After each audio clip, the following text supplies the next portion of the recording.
Hi friends. आज हम देखेंगे क्लम्पकिस पैरालिसिस।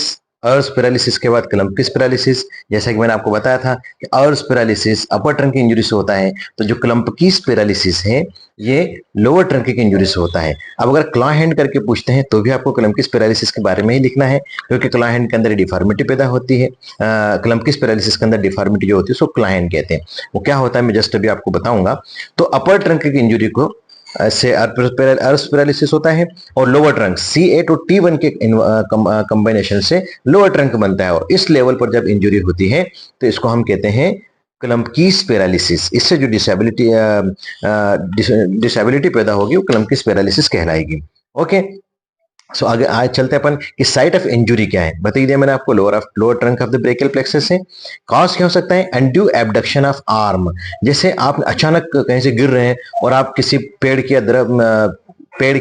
या दरख्त की मतलब शाखा को पकड़कर लटके अचानक, तो अचानक क्या होगा? जब आप पूरा वजन आपका 50 किलो 60 किलो का वजन आपके एक हाथ पे आ जाए। एक मैंने एग्जांपल दिया आपको, आप किसी भी चीज को पकड़ के लटक सकते हैं, है ना। ये तो दरख्त का दिया मैंने, आज आपको पेड़ का दिया है। तो अचानक अगर हम हाथ के बल एक ही हाथ के ऊपर अपना पूरा वजन आ जाए, एकदम से पूरा झटका लगेगा, तो उस झटके से जो इंजुरी होती है ब्रेकियल प्लेक्सस की, वो लोअर ट्रंक के ऊपर होती है।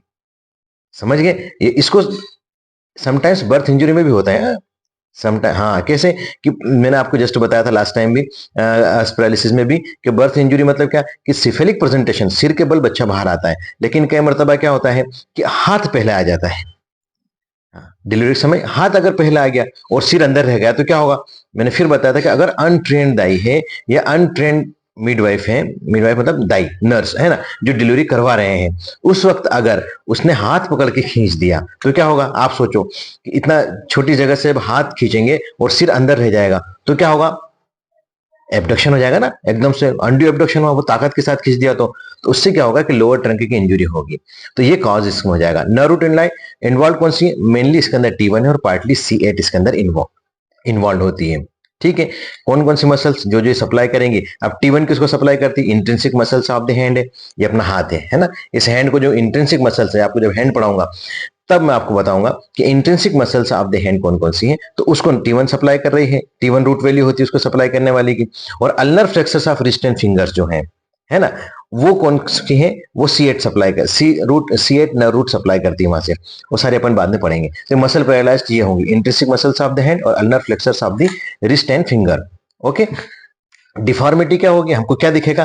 क्ला हैंड दिखेगा। क्ला हैंड मतलब समझते हैं? कर्ड और बेंट फिंगर्स। कर्ड या बेंट, कर्ड मतलब मुड़ी हुई या झुक, है ना, ऐसे मुड़ी हुई है, लाइक दिस कर्ड। तो इसमें क्या हो रहा है कि अपनी मेटाकार्पल्स है। These are the metacarpals. Okay, these are the phalanges. अंगुलियों की जो है उसको हम फेलेंजिस बोलते हैं।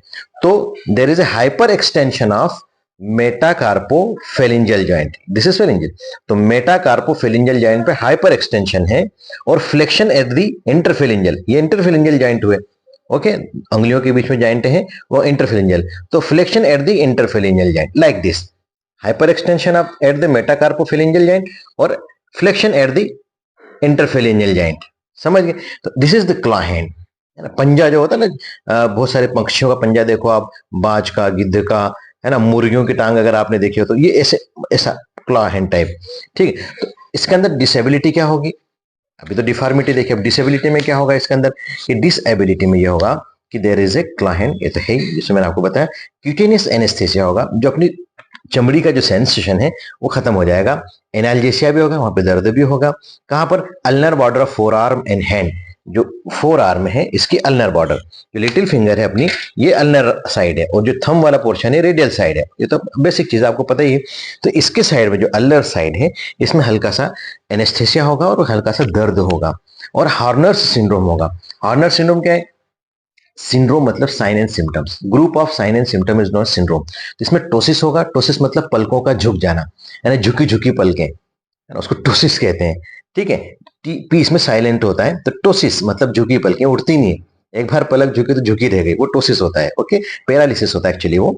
और मियोसिस होगा, ठीक है, एनहाइड्रोसिस होगा, है ना, आंखों का पानी कम होगा। And loss of ciliospinal reflex, again जैसे मैंने जस्ट बताया था, ऐसे सिलियो स्पाइनल रिफ्लेक्स भी होता है कि अगर हम उसको चलो इस बाद में जब क्लिनिकल जब डिटेल में पढ़ाऊंगा तब की बात है। ये तो आप इतना लिखना है सिर्फ आपको क्लम्पकिस पैरालिसिस के अंदर, site of injury, cause, nerve root involve, muscle paralyse, deformity and disability, इतना याद रखो। इतना लिख लेंगे अपन तो इसके ऊपर अपने को फुल मार्क्स मिलेंगे, इससे ज्यादा लिखने की जरूरत नहीं है। और भी बहुत सारी चीजें आप लिख सकते हैं, लेकिन मेरे हिसाब से अगर आप इतना भी इसमें यूनिवर्सिटी एग्जाम में फिल करेंगे तो आपको फुल मार्क्स जरूर मिलेंगे। Okay, that is all about the Klumpke's paralysis.